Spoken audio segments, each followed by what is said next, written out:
The Marriage and Constitution Restoration Act says four things and is backed by two primary pieces of evidence. Number one, it says in view of Article 6 of the United States Constitution, the states are prohibited from enforcing any policy that violates the United States Constitution. Number two, in view of the Free Exercise Clause of the First Amendment of the United States Constitution, anyone living in the state at issue is permitted to self-identify as anything they want to, which implies transgender, homosexual, zoophile, polygamist, and objectophile, and so forth. They can have wedding ceremonies, and they can live as married people do, for better or for worse. However, point three is that in view of the Establishment Clause of the First Amendment of the United States Constitution, the state at issue is prohibited from enforcing, endorsing, recognizing, or respecting any form of marriage policy that doesn't involve one man and one woman, any statute that would assert that sexual orientation is a civil rights issue predicated on the 14th Amendment, or any policy that would recognize transgenderism as if it was real, because those policies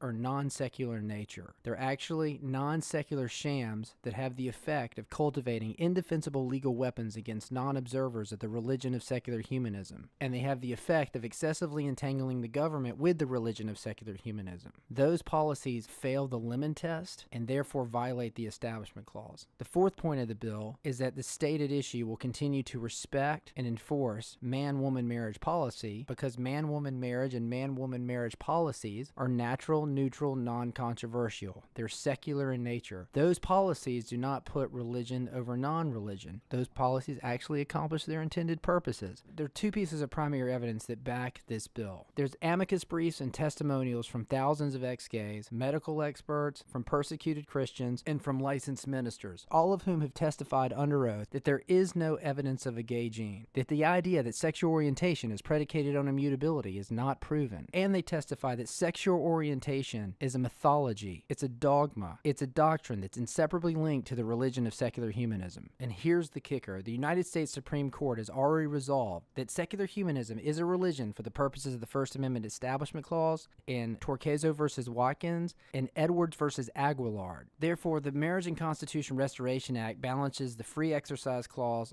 and the Establishment Clause of the First Amendment of the United States Constitution and informs the state as to how it has to respond to marriage requests of all kinds that do not involve one man and one woman, and how the state must respond to self-asserted sex-based identity narratives that are questionably real, questionably moral, and have a tendency to erode community standards of decency. So while people can self-identify as homosexual, have wedding ceremonies, and live as married people do, the government has to get out of the parity marriage business. In the wake of Obergefell, there's been no land rush on gay marriage. There's been a land rush on Christian persecution. There's been a land rush for secular humanists to infiltrate elementary schools with the purpose of indoctrinating minors on their worldview on sex, faith, and morality. It is an evil that the Establishment Clause of the United States Constitution does not allow.